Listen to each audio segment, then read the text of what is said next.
boa noite. Excelente noite para todos nós. Que Jesus nos abençoe. Deixa eu fazer aqui uma conferência no nosso chat. Omir, boa noite. Regina, Lazzarini, boa noite, Paulette. Boa noite, Alice. A Kátia agora também está aqui. Kátia, boa noite.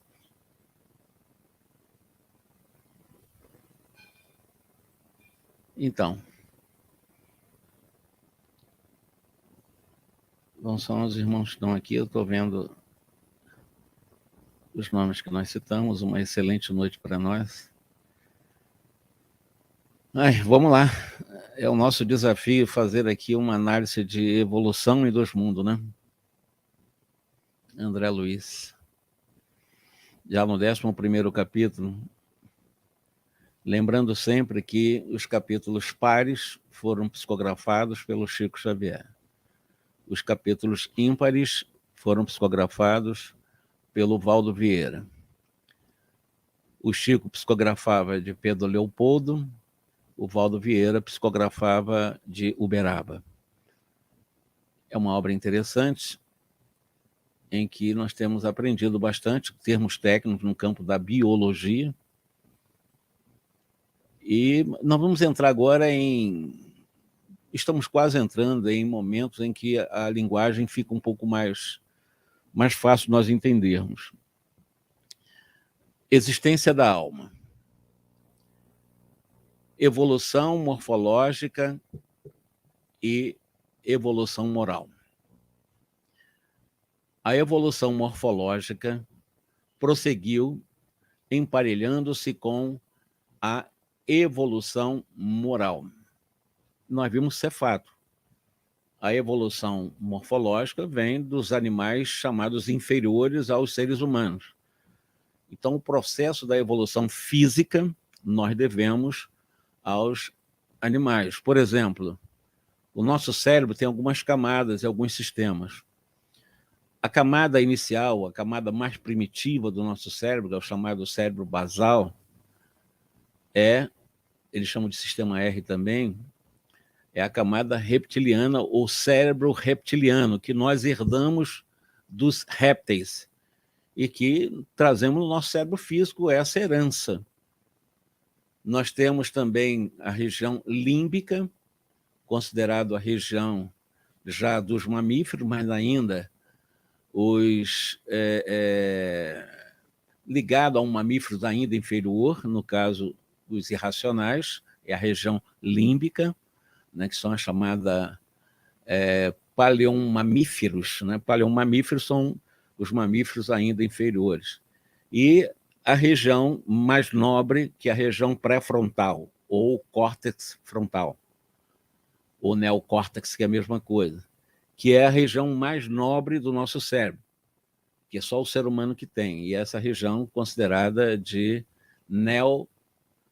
mamífera, que é exatamente da região racional, mais da racionalidade. A região, digamos assim, límbica, ela é muito ligada à emoção, está muito ligada ao nosso estado emocional.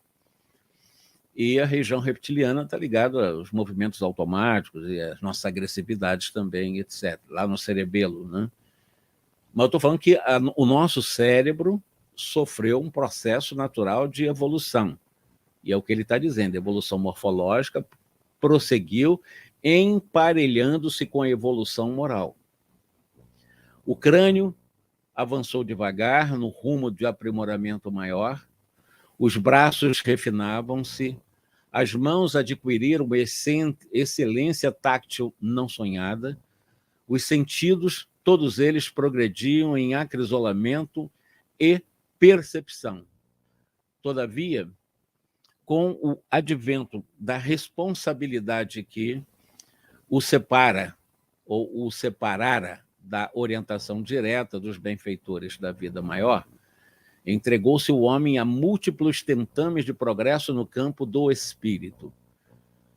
No regime interior de livre indagação, conferia asas audaciosas ao pensamento e, com isso, mais se lhe acentuava o poder de imaginar, facilitando-se-lhe a mentalização e o despreendimento do corpo espiritual. Esse aspecto da livre indagação, ela está muito ligada a um tipo de inteligência. Nós temos 3 tipos de inteligências. Nós temos a inteligência racional, nós temos a inteligência emocional e nós temos a inteligência consciencial, que é muito mais profunda. A inteligência emocional é que nos permite, nos facilita a mentalizar, meditar, ter visualizações, vivências através da meditação, e esse despreendimento do corpo espiritual em função dessa inteligência emocional. Nós ficamos mais leves, conseguimos realmente, dentro dessa inteligência, ser mais fluidos, assim, não conseguimos realmente desprender do corpo espiritual com mais facilidade, com o corpo espiritual com mais facilidade. Então, ele está falando exatamente isso. As células em conexão com as células do corpo físico se automatizavam assim na emancipação parcial através do sono para acesso da alma a ensinamento de estrutura superior. Então, nesse mecanismo em que nós saímos do corpo, desde os primórdios de nosso processo evolutivo, um processo de evolução fisiológica e moral, nós aprendemos aqui, dentro do automatismo do processo evolutivo do corpo físico, do corpo biológico, mas também, além de aprendermos com as experiências no mundo físico, também nós aprendemos no chamado mundo extrafísico. É o que ele está dizendo aqui, exatamente assim na emancipação parcial, através do sono, para acesso da alma a ensinamento de estrutura superior.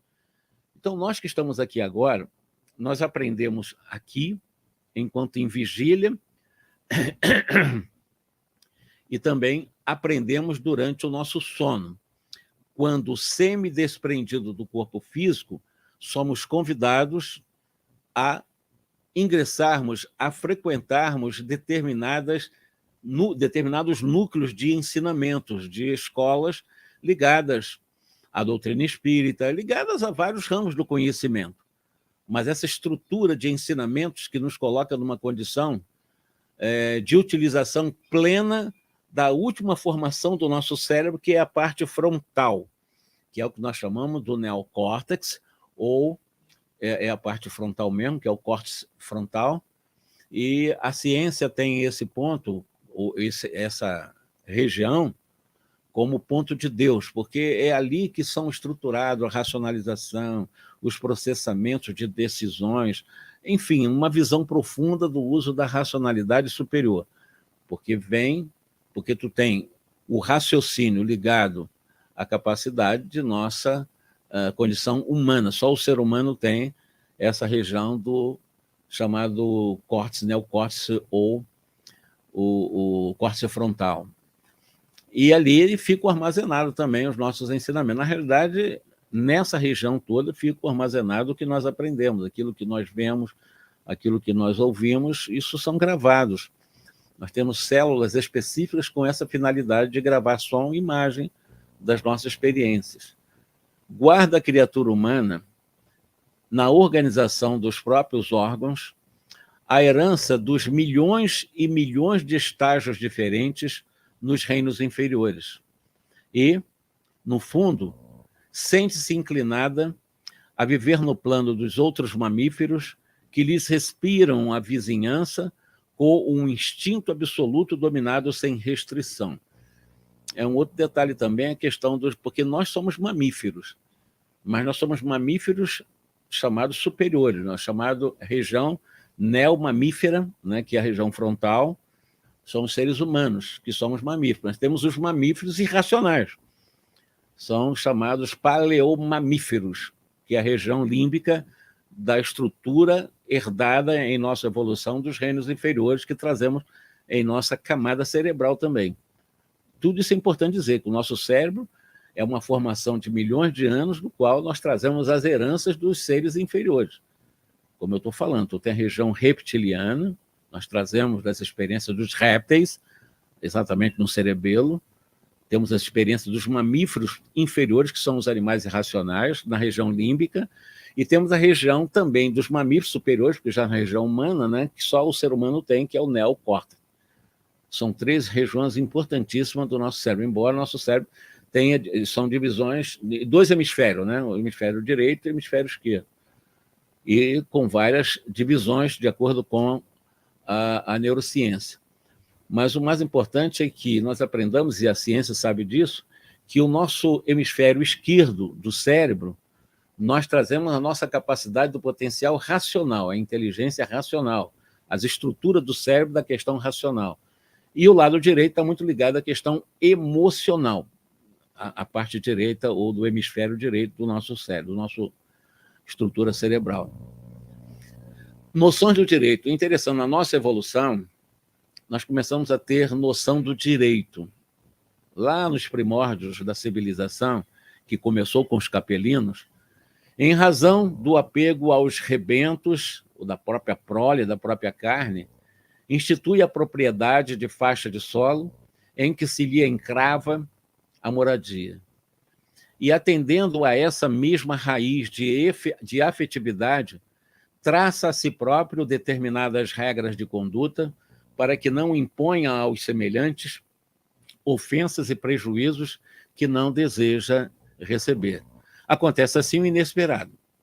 O homem da selva, que não pretende abandonar os apetites e prazeres e experiências animalizadas, fabrica para si mesmo os freios que lhe controlarão a liberdade, a fim de que se lhe enobreça o caráter iniciante. Surge a ideia do direito.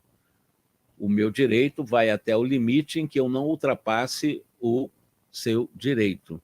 E isso surge lá no início dos primórdios, em que, como família se constituindo em defesa, defendendo os seus direitos e também respeitando o direito dos outros. É o início realmente da visão de direitos. E isso vai fazendo com que essa liberdade do selvagem, que era uma liberdade absoluta, passe a ser limitada, né? Então, ela começa a controlar essa liberdade em função dos direitos, estabelecendo a posse tirânica em tudo que julga seu, desiste de aproveitar o que pertence ao outro, sob pena de expor-se às penalidades cruéis. Nasce desse modo, para o homem, a noção do direito sobre os alicerces da obrigação respeitada. E o direito, ou essa ideia de respeitar o direito do outro, obviamente surge com a presença dos capelinos, principalmente com os capelinos, porque Emmanuel, em A Caminho da Luz, faz essa afirmação de que o pontapé inicial da chamada estrutura civilizatória se deu com a presença de irmãos nossos proscritos de 42 anos-luz distante da Terra, capelinos, lá na constelação do Cocheiro. E essa noção de direito, essa noção de agricultura, essa noção de caça, essa noção de propriedade particular, ou essa propriedade individual, ela veio com os capelinos, porque antes os seres humanos, mesmo lá na China ou na África, que existia a raça branca e a raça amarela, já existiam na Terra quando os capelinos chegaram aqui. Mas eles viviam de forma nômade, eram nômades, né? Viviam fugindo da chamada era glacial, que durou milhares de anos, e a última era glacial terminou mais ou menos há 12 mil anos aqui na Terra. Então, fugindo da neve e indo realmente vivendo sem essa visão de civilização, vivendo na selva, vivendo de raízes, de caça e etc. Consciência desperta. É assim que o homem transformado interpreta sob um novo prisma a importância de sua presença na Terra. Não mais lhe seduzem a despreocupação e o nomadismo, assim como para o homem adulto é já passado o ciclo da infância. Sabe agora que o berço carnal se reveste de significação mais profunda. Compreende, a pouco e pouco, que a vida lhe registra as contas pessoais, porquanto aprende que pode negar o braço ao companheiro necessitado de apoio, sabendo, porém, que o companheiro poderá recusar-lhe o seu braço também no momento em que o desequilíbrio lhe bata a porta. Reconhece que dispõe de liberdade para matar o desafeto, mas não ignora que o desafeto, a seu turno, também pode igualmente exterminar-lhe o corpo ou amargar-lhe o caminho. Começa a perceber que os seus gestos e atitudes para com os outros criam nos outros atitudes e gestos semelhantes para com ele.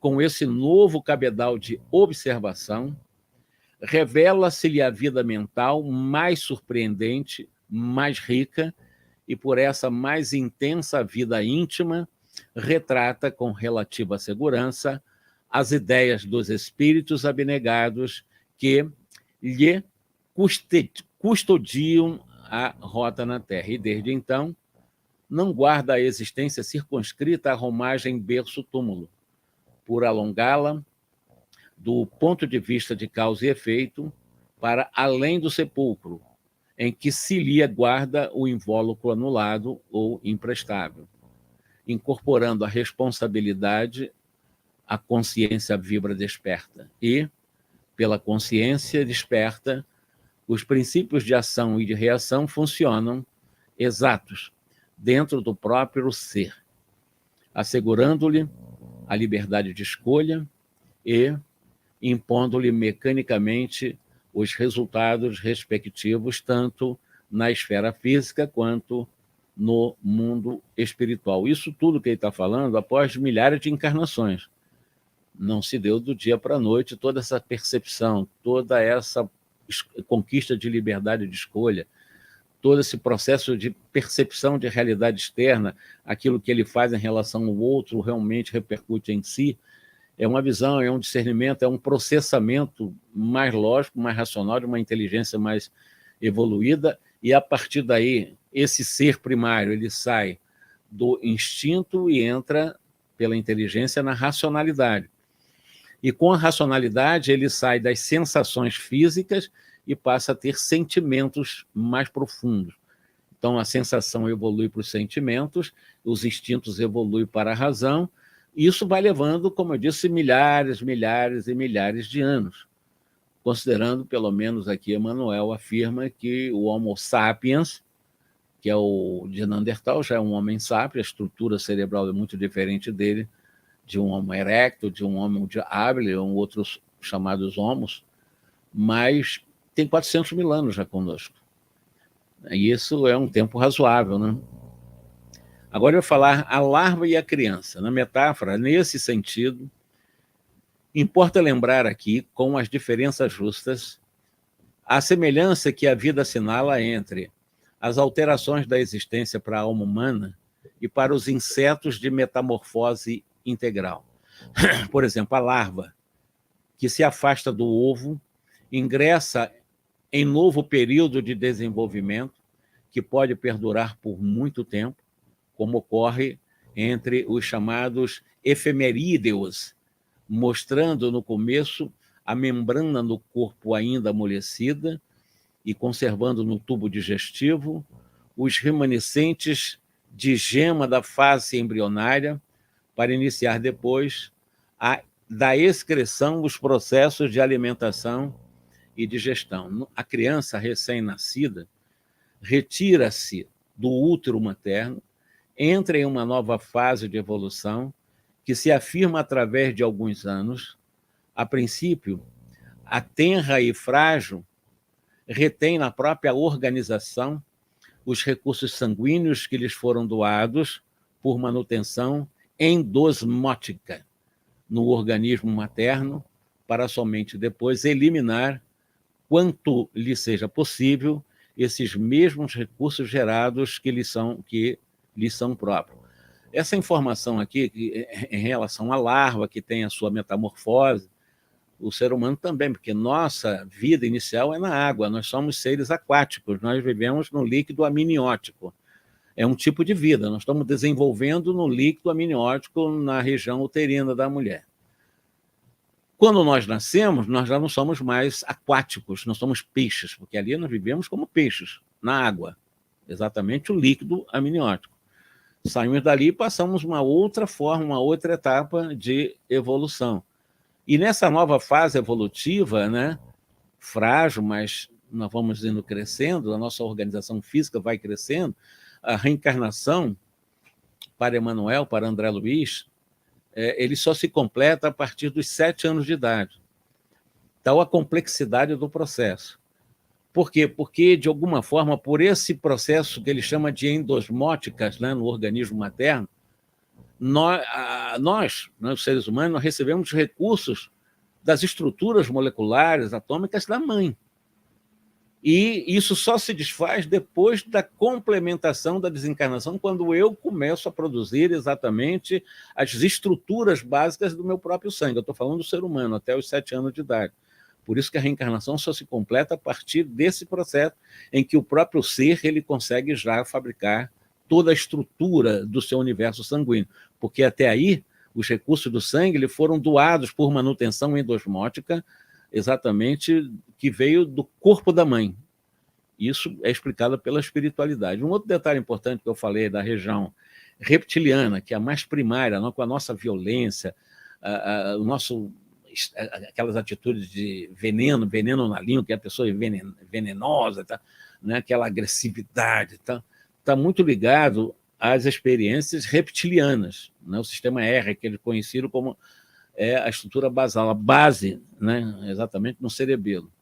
Aqui, dentro da evolução, nós trazemos essas heranças. Muitos seres humanos estão presos a essa cérebro reptiliano extremamente violenta, venenosa, é complicado. E a região límbica já é um outro processo de evolução, né? Já não sai do réptil, entra na região mamífero, das aves também, mas mamíferos. Por quê? Porque há um processo evolutivo do nosso cérebro, o cérebro que partiu, a partir daí passa a ser um cérebro humanizado. A região límbica, ela levou muito tempo para evoluir, foi evoluindo, nós temos as nossas emoções mais fortes estão na região límbica, da nossa estrutura cerebral, nos hemisférios do nosso cérebro. E nós temos uma região, como eu repito, pré-frontal. Na criança, tudo isso existe. Só que tem que, na criança, a evolução da região pré-frontal, que é a mais nobre região do cérebro humano, ela só começa a desenvolver a partir dos 3 a 4 anos de idade. Esse cérebro físico, no ser humano reencarnado, ele começa a desenvolver a partir dos 3 e 4 anos. Desenvolver essa parte mais nobre da nossa estrutura craniana, do nosso cérebro, que é o pré-frontal ou o neocórtex. E ele só para desenvolver, existem várias escolas de neurocientistas que dão números um pouco diferentes. Uns falam que ele vai desenvolvendo até mais ou menos 25.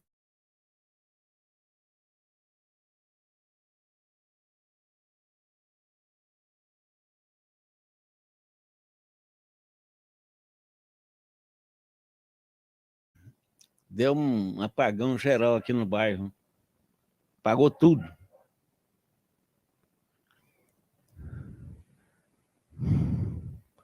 Vocês estão conseguindo me ouvir? Voltei ao normal ou não?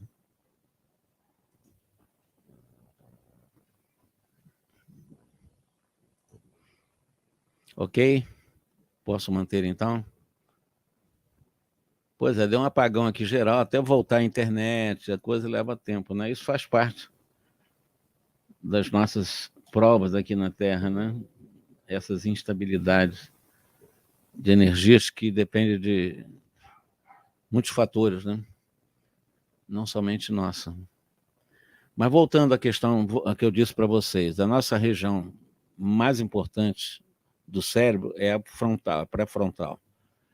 E essa região, há estudos dizendo que ela só se dá por desenvolvida mesmo, a pré-frontal, a região onde estão a lógica, os raciocínios, processamento, as decisões, a partir dos 25 anos, vai até os 25 anos de idade. chega a se falar de 30, 40 anos.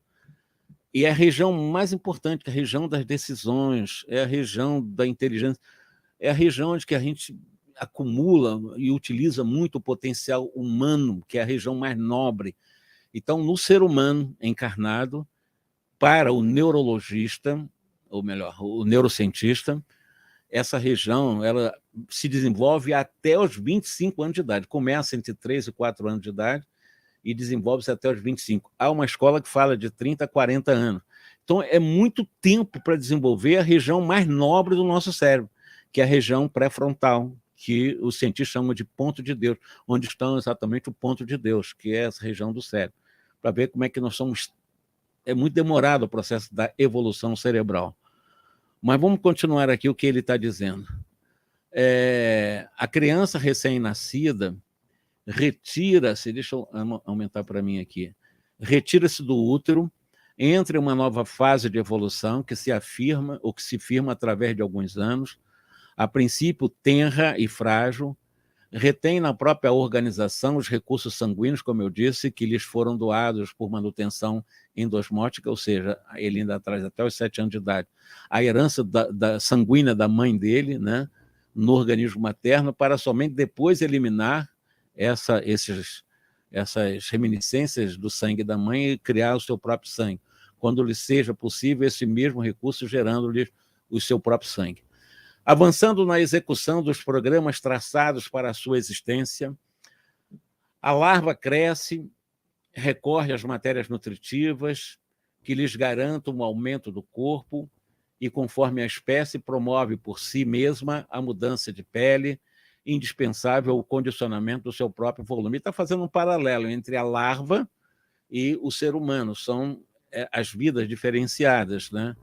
Satisfazendo aos imperativos da própria vida, a criança se desenvolve, tomando o alimento preciso à expansão de sua máquina orgânica, passando a realizar por si, isto é, ao comando da mente, a renovação celular dos tecidos e órgãos que lhes constituem o campo somático, de maneira a que se lhe ajuste a forma física aos moldes do corpo espiritual. Ou seja, o corpo físico, dentro desse processo automático de materializar a estrutura perispiritual através dessa renovação celular dos tecidos, lembrando aqui que a estrutura atômica, molecular, da morfologia física é moldada no perispírito. O perispírito é um molde de toda essa estrutura, em outras dimensões, em outras frequências.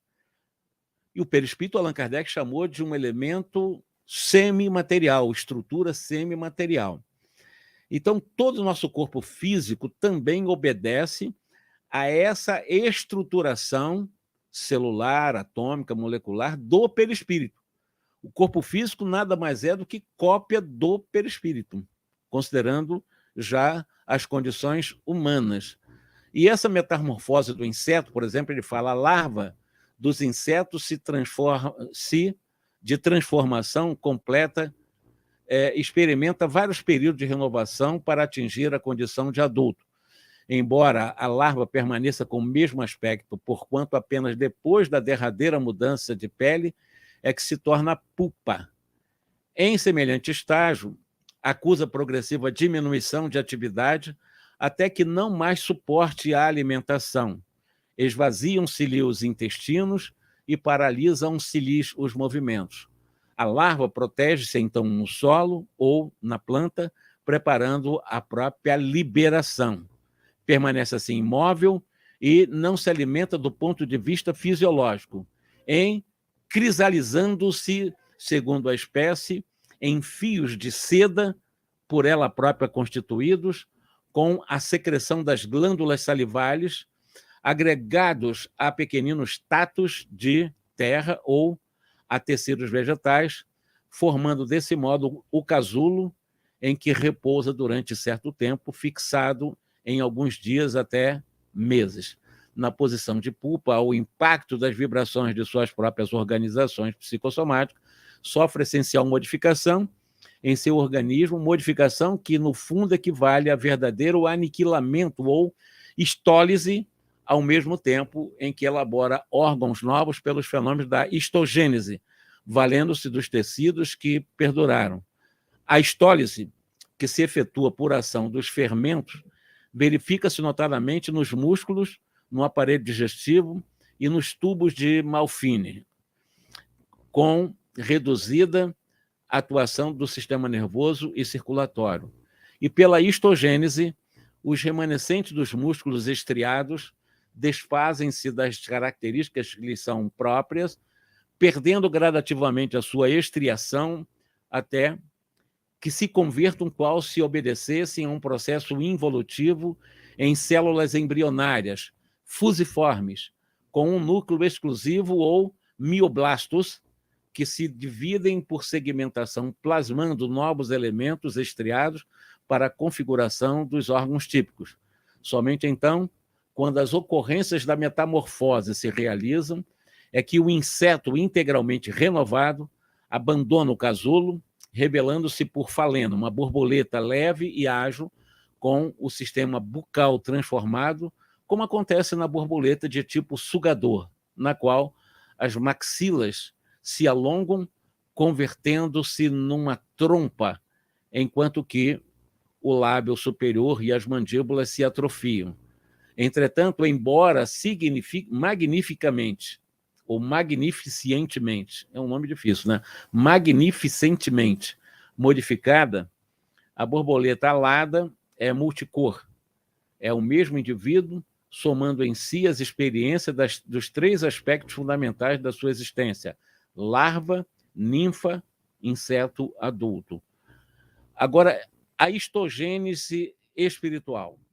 Assim também a criatura humana, depois do período infantil, atravessa expressivas etapas de renovação interior, até alcançar a madureza corpórea, não obstante apresentar-se com a mesma forma exterior, porquanto somente após o esgotamento da força vital no curso da vida, através da chamada senectude ou da caquexia, por intervenção da enfermidade, é que se habilita a transformação mais profunda. O corpo físico passa a ser, a partir da morte, aquele perispírito diferente do corpo físico. Mas, sob o ponto de vista físico, eu já disse e repito, o nosso corpo sofre muita metamorfose. E, em relação à criança, você tem a primeira fase, a chamada primeira infância, tu tem a segunda infância, mais ou menos até os 10, 11 anos, você tem a pré-adolescência, que é a puberdade, você tem a adolescência, depois você chega na fase pré-adulta, vai para a fase adulta, até chegar na senectude, como ele fala aqui, e para aqueles que vão durando, que não morrem cedo, né, chegando à velhice. E a partir daí desencarna e há uma metamorfose, o corpo físico se desintegra, mas surge uma nova vida, uma vida mais leve, em outras dimensões, com a morfologia real, matriz da morfologia física que se desintegra. Da mesma forma na borboleta, né? Desde a larva que vai crescendo, vai sofrendo suas várias metamorfoses, até chegar à crisálida e da crisálida virar uma borboleta. E ele está fazendo essa metáfora entre as larvas e o ser humano, e essa profunda transformação após a nossa morte. Nesse período característico da caducidade celular ou da moléstia irreversível, demonstra gradativa diminuição de atividade, não mais tolerando a alimentação. Pouco a pouco, isso está dizendo com a velhice, nosso corpo chega um momento que vai se transformando, e em algum momento ele vai morrer. Ele não vai durar como, né, da larva vem a crisálida, da crisálida a borboleta. Mas então o que acontece? Aquela larva morre, né? Morre aparentemente, né? Mas a vida está em latência lá, se transforma numa crisálida, né? Se transforma exatamente naquele outro elemento, com uma estrutura totalmente diferenciada da larva, e a partir daí surge a borboleta, né? Com a morte da crisálida. Agora, conosco, da mesma forma, né? Nós nascemos, crescemos, envolvemos, chegamos na velhice, aqueles que chegam na velhice, o corpo ele tem o seu limite, tem data de validade. E é o que ele está falando, né? Pouco a pouco declinam as atividades do corpo físico e a inércia substitui os movimentos. Ou seja, não há como alimentar, o corpo já não assimila a alimentação, as calorias, os nutrientes, e é exatamente o momento da metamorfose. A morte é uma metamorfose. Nós renascemos, vivemos no corpo físico, como uma crisálida, e com a morte vem essa metamorfose, a transformação, retornamos para o mundo espiritual, com o perispírito também levando as experiências desse corpo físico também. Há uma interação.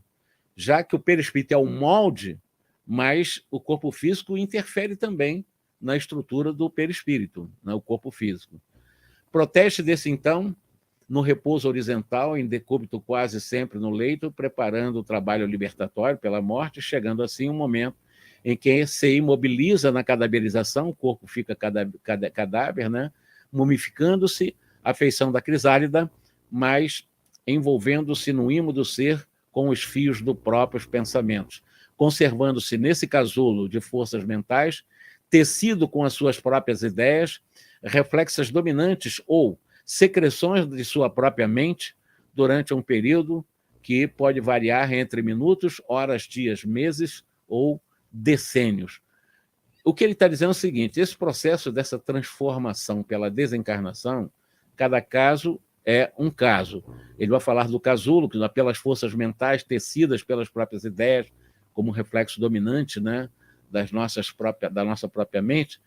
Existem desencarnações que duram, como ele fala aqui, alguns minutos, às vezes segundos. O Bezerra de Menezes, lá em Obreiro da Vida Eterna, diz que a desencarnação dele durou alguns segundos, poucos segundos. Logo ele recobrou a sua realidade, né? Até lembrando da passagem de Lázaro, ele conta isso lá para Adelaide. Existem casos de desencarnações que duram horas, por exemplo, o caso lá de Fábio, também em Obreiro da Vida Eterna, pelo menos durou 1 hora. O Tobias, o Dimas demorou mais tempo. E o Cavalcante, mais tempo ainda. O Cavalcante levou vários dias para desencarnar. E existem casos de desencarnações que levam, como ele fala assim, meses e décadas, decênios, décadas. 10, 20, 30, 50 anos desencarnado, mas o ser ainda não está desencarnado. Ele morreu, mas não desencarnou. Morreu. É a lei da natureza, é a fatalidade biológica, é a morte do corpo físico. Mas a desencarnação, é o que ele está falando, por esses tecidos, né, por os reflexos dominantes de uma mente desequilibrada presa à matéria, esse ser permanece ligado à matéria.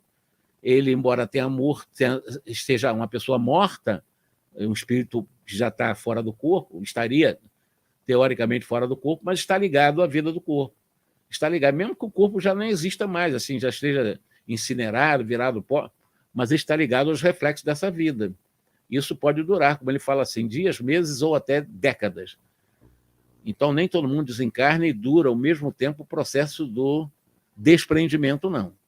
Morrer, todo mundo morre, mas desencarnar, uns vão rápidos, levam minutos, outros levam horas, outros levam dias, outros levam meses para desencarnar e outros levam décadas para desencarnar. No ciclo de cadaverização da forma somática, sob o governo dinâmico de seu corpo espiritual, padece extremas alterações que, na essência, correspondem ao que eles chamam de estólise das células físicas. Ao mesmo tempo, que elabora um órgão novo pelo fenômeno que podemos nomear, por falta de termos equivalentes, como sendo a histogênese espiritual, aproveitando os elementos vivos desagregados do tecido, ou seja, reflexo da vida física nós levamos para o perispírito também. Já que o perispírito é o molde, mas o reflexo da vida física, as doenças, a pessoa que se mata e fere ou lesa uma parte do seu corpo, ele vai lesar também o seu perispírito.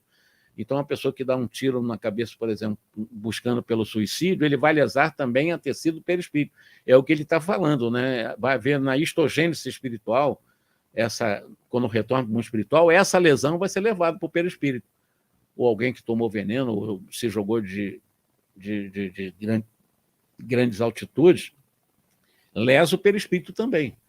É importante dizer isso. É um tipo de uma histogênese espiritual, aproveitando os elementos vivos desagregados do tecido físico, né?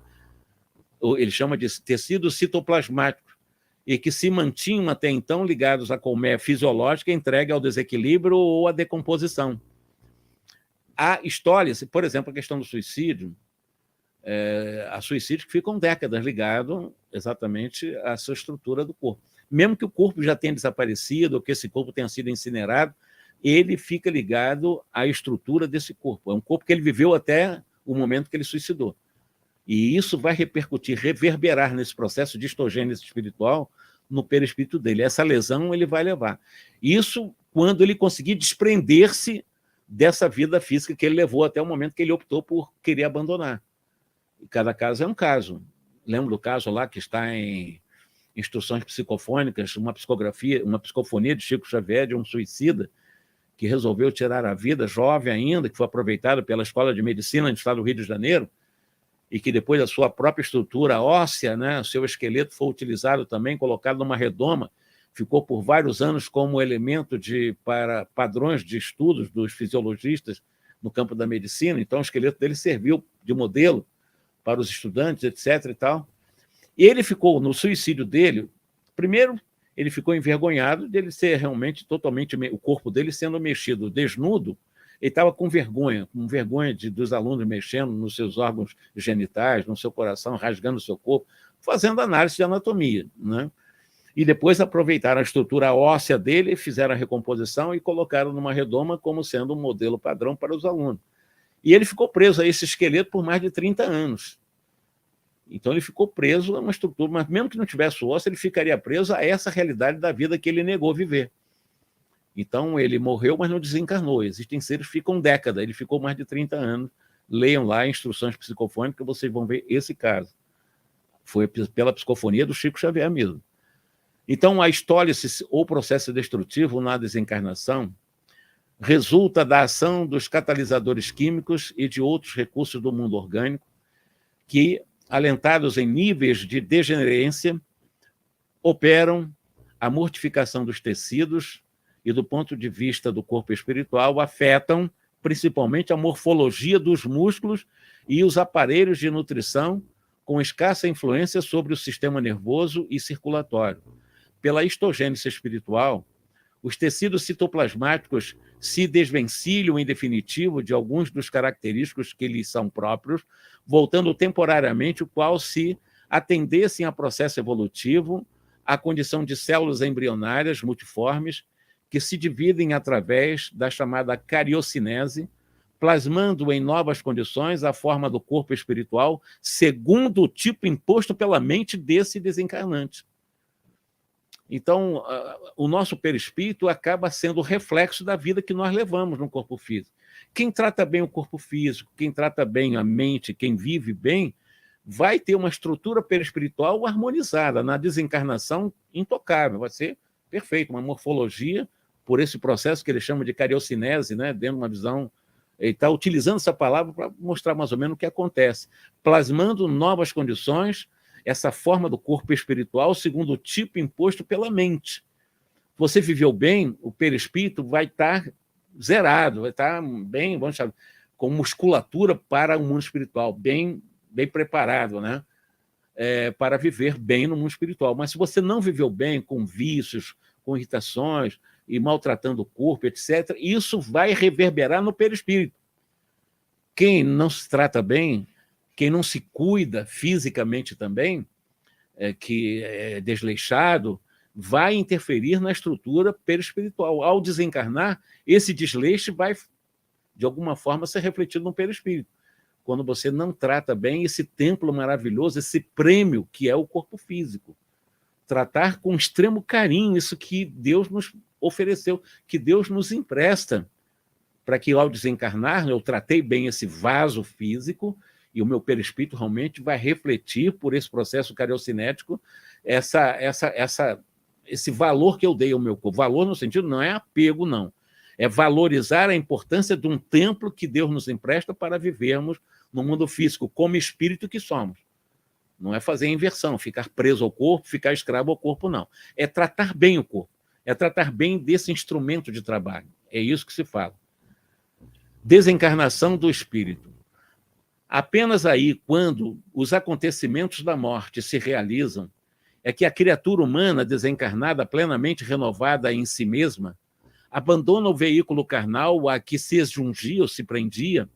Contudo, muitas vezes intimamente aprisionada ao casulo dos seus pensamentos dominantes, quando não trabalhou para renovar-se nos recessos do espírito. Passa a revelar-se em novo peso específico, segundo a densidade da vida mental em que se gradua, dispondo de novos elementos com que atender à própria alimentação, equivalentes à trompa fluídico-magnéticas de sucção, embora sem perder de modo algum o aparelho bucal, que nos é característico, salientando-se, aliás, que semelhante trompas ou antenas de matéria sutil estão patentes nas criaturas encarnadas a se lhes expressarem na aura comum como radículas alongadas de essências dinâmicas, exteriorizando-lhe as radiações específicas, trompas ou antenas essas pelas quais assimilamos ou repelimos as emanações das coisas e dos seres que nos cercam, tanto quanto as irradiações de nós mesmos uns para com os outros. É interessante ele falar dessa antena, dessas trompas, né, ou antenas pelas quais nós assimilamos ou nós repelimos as emanações das coisas, porque ela se revela, essas antenas, né, que ele chama trompas ou antenas de matéria sutil, estão também patentes, enquanto encarnados, a expressarem nossa aura comum, como raízes alongadas de essência dinâmica. Porque nós somos, na realidade, o nosso corpo é uma usina eletromagnética que irradia luz, né? Ou luz mais densa, ou luz mais luz, porque o próprio átomo, que é a base do nosso corpo, ele é um elemento radioativo, ele espolca luz o tempo todo. Então, nosso corpo é um elemento radioativo de luz, ele irradia luz, né? É um conglomerado eletrônico, o nosso corpo físico. E esse processo de ser um conglomerado eletrônico, por você capta, você recebe, por assimilação, por associação, por afinidade, as outras energias vindo de outros corpos, de outros seres que estão próximos de você ou mais distantes de você, por um processo de assimilação ou desassimilação. Mas o mais importante que ele está falando aqui é a manutenção da boca, quando desencarna. Porque o espírito morre, ele perde a boca, mas a boca não é um elemento fisiológico para a nossa alimentação ou para a nossa também fonação, etc. Sim, mas ele deixou aqui nessa lição, nós não perdemos a estrutura bucal, ela permanece. Mas a boca, por quê? Se lá não existe o ar como aqui, né? Então, como é que seria a respiração lá? Porque o som que vocês ouvem, no fundo, vem do ar, né? Eu respiro e esse ar, a partir dessa caixa torácica, a caixa sonora que nós temos aqui, é transformado em palavra, é transformado em som. Lá no mundo espiritual não existe esse ar. Eu não conheço como é que é a estrutura de funcionamento disso. Mas a boca no mundo espiritual existe, os olhos existem. André Luiz fala de seres que perdem a órbita ocular, etc. Então, essa estrutura fisiológica humana, ela permanece, né? Para que eu vou usar a boca? Eu vou comer o que lá? Ele está explicando isso para nós. Existem seres que ainda precisam alimentar-se de frutas, dos caldos reconfortantes, e vão se alimentar por onde? Pela boca, no perispírito. Isso está sendo afirmado nesse momento aqui, com o André Luiz em Evolução em Dois Mundos. Continua, ele fala, continuação da existência. Metamorfoseada, pois, não obstante o fenômeno da desencarnação, a personalidade humana continua, além túmulo, o estágio educativo que iniciou no berço, sem perder a própria identidade, somando consigo as experiências da vida carnal, da desencarnação e da metamorfose no plano extrafísico. Perceberemos desse modo que a existência da criatura na reencarnação substancia-se não apenas na Terra, onde atende à plantação dos sentimentos, palavras, atitudes e ações, com que se caracteriza, mas também no mundo espiritual, onde incorpora a si mesma a colheita da sementeira praticada no campo físico, pelo desdobramento do aprendizado, com que entesoura as experiências necessárias à sublime ascensão que se destinam. Uma interação absoluta, enquanto no mundo físico, humanizados nos padrões da Terra, há essa simbiose, essa associação, essa ligação por um processo de como eu falei, simbiose mesmo, de associação entre o corpo físico e o perispírito, seja na desencarnação, seja na reencarnação. O mais importante é saber, não existe o acaso de nós estar num corpo físico pela reencarnação. Existe uma lógica. Para que eu reencarnei? Eu tenho necessidade de reencarnar? Eu não poderia evoluir sem precisar reencarnar? Não é assim que funciona. Nós precisamos reencarnar porque está dentro dos ditames das leis do Cristo, que a reencarnação seja um instrumento, um veículo para a nossa ascensão, para a nossa depuração, com as experiências num corpo grosseiro como o nosso, um corpo maravilhoso, mas grosseiro em relação ao perispírito.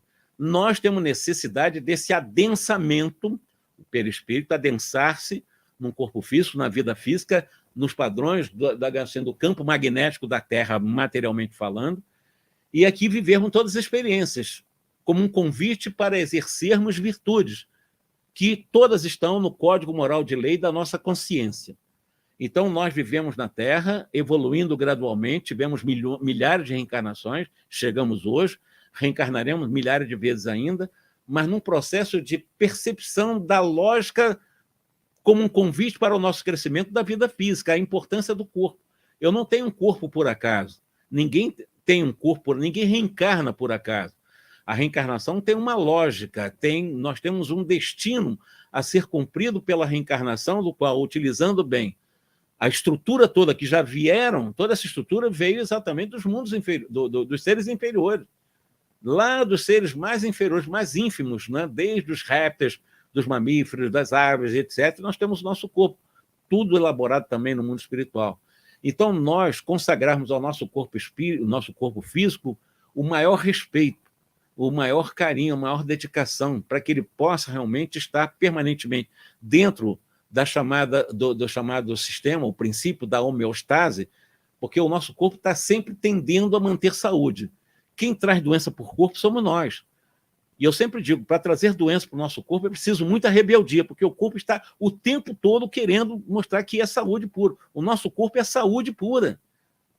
Porque o nosso corpo vem da harmonia do universo, vem do Criador, da providência divina. O nosso corpo busca saúde o tempo todo. Quem cria doença para essa máquina maravilhosa somos nós, mentalmente, pelas teias negativas do nosso comportamento. Então, valorizar o corpo, sim. Não nos prender, como narcisisticamente, adorar corpo, não é isso. Mas valorizar o corpo, ter como um instrumento importante para o nosso crescimento em etapas reencarnatórias. E isso vai fazer toda a diferença digamos assim, na sutileza, na leveza, na contextura, na ponderabilidade, ou seja, no peso específico do nosso perispírito. Viveu bem no corpo, você consagrou realmente, dignamente, a vida no corpo, o seu perispírito vai retratar essa dignidade que você deu ao seu corpo. E, consequentemente, você vai ter mais leveza. O seu perispírito vai ser menos denso. Você vai conseguir se deslocar com muito mais facilidade com toda a estrutura morfológica do perispírito em outras dimensões. É isso que nós queríamos falar. Perdemos um pouco de tempo em face da queda de luz aqui. E ficamos aqui para que na próxima sexta possamos dar sequência no 12º capítulo, tá ok? Um grande abraço para todos vocês. Você achou, Alice? Você achou que foi bem esclarecedor mesmo? Porque esses assuntos realmente, repito, são desafiadores. Eu sempre estou batendo na mesma tecla, assim, não é um assunto comum, não é um assunto que qualquer espírita está lendo, não, que muitos espíritos não estão nem preocupados com isso, em saber o que acontece conosco, esses detalhes mínimos, cientificamente demonstrados aqui por André Luiz, pelas psicografias de 2 médiuns, né, com o Chico e o Divaldo Vieira, e nós estamos estudando aqui, trazendo exatamente o possível, lembrando o que pode nos acontecer mais ou menos após a desencarnação, e inevitavelmente passaremos por esse momento mais cedo ou mais tarde, mas valorizar o corpo que nós temos para que nós possamos saber. É um instrumento. Inclusive, o André Luiz mostra a fase, por exemplo, de ímãs e outros desencarnantes, no velório, chamado velório, no momento que está fazendo exatamente a consagração, da despedida lá, tal, com os familiares, o desencarnado vai até o corpo para agradecer aquele instrumento de trabalho que ele teve. O próprio espírito leva, você vai até o corpo lá, morto, né, para que você agradeça esse instrumento maravilhoso que você teve para crescer durante a sua encarnação. Então, agradecer a Deus o corpo que Deus nos empresta, ok? Até amanhã, então, nós vamos trabalhar sobre o passe. Agora já entramos num assunto mais complexo, vamos trabalhar os chakras. Amanhã, os 7 chakras, como é que funciona, como é que capta energia, como é que são transformadas as energias do fluido cósmico universal em fluido vital, passando pelo perispírito, passando pelo duplo etéreo, chegando ao corpo, e do corpo nós possamos transfundir para os pacientes através do passe, etc, etc, ok? Olha, uma ótima noite para todos vocês, aqueles que eu não cumprimentei no início, cumprimento agora a todos coletivamente, um grande abraço, tenham uma ótima noite, e aqueles que nos acompanham no curso de passe, até amanhã. Deixa eu botar o que o meu menino lá fez, só para ficar mais... Um grande abraço para vocês.